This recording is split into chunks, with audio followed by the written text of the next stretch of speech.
Connecticut Democratic Senator Richard Blumenthal is here with me now, and it's great to have you, Senator. That's Just my guy.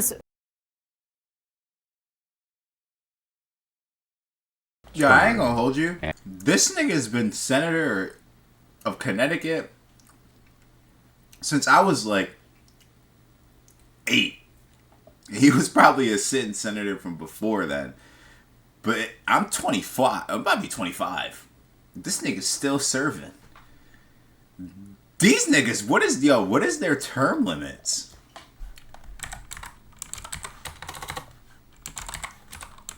Because that nigga's been sitting for a minute. Yo, what is a... Don't make fun of me, because I'm eating a steak. So I gotta type with certain figures. Because this shit is ridiculous. In the U.S. Senate, each senator is elected to a 6-year term, with elections staggered so approximately 1/3 of the 100 seats are up for election every 2 years.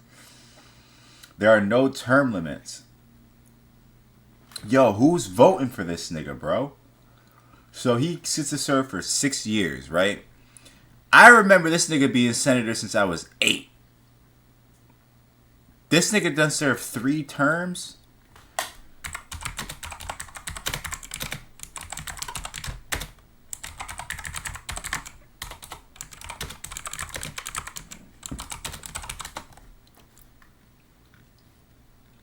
How long has this nigga been senator for? Since 2011. Okay. Alright, I was 10. That's still relatively close to 8.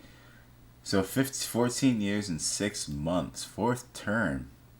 Fuck a president, nigga. You want to be a senator. Holy shit. And a very positive step, not only economic sanctions, but also military aid that will be, in effect, sold to NATO and then provided to Ukraine.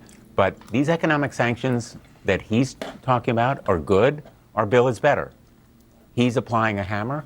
We have a sledgehammer. And our bill is also broader because it applies to the Russia shadow fleet. I think that we'll know in 50 days whether Putin changes his tune. I am not optimistic. I think we should push forward with our bill. 85 co-sponsors. It'll have 90 votes if it's given a vote. And I think we need that kind of sledgehammer. So you don't think Putin's going to come to the table in the next 50 days? You don't see that happening?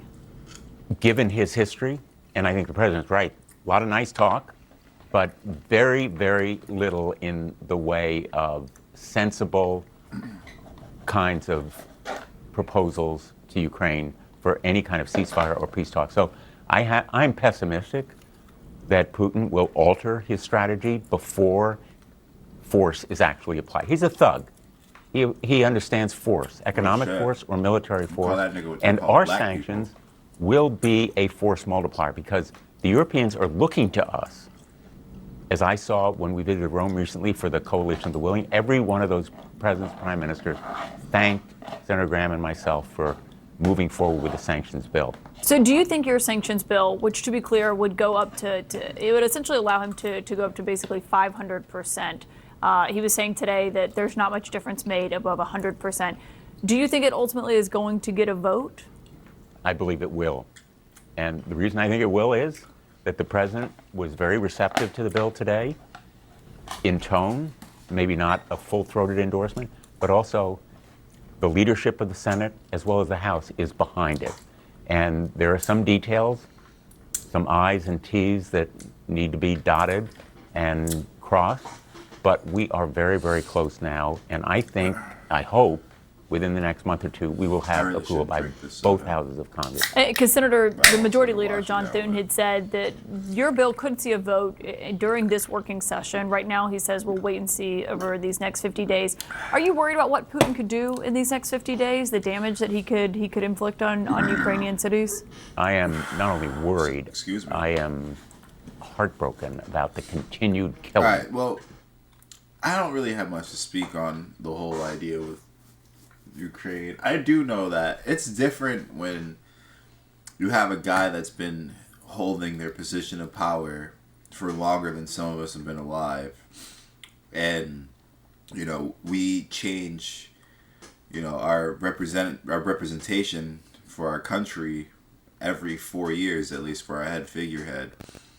With that, and then with that comes new administrations and whatnot. So it's kind of hard to really come up with a concrete plan, or not even that, or to, and then at least in Putin's case, to really take orders and want to listen to someone that in 3 more years you're not going to have to listen to again.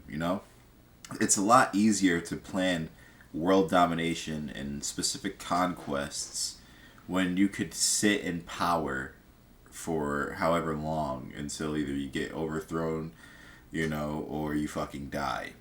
So, given the fact that Putin's been sitting in power for a long time, I mean, I would assume, or presume rather, he's definitely thought out a lot of what he's done and what he's probably going to do.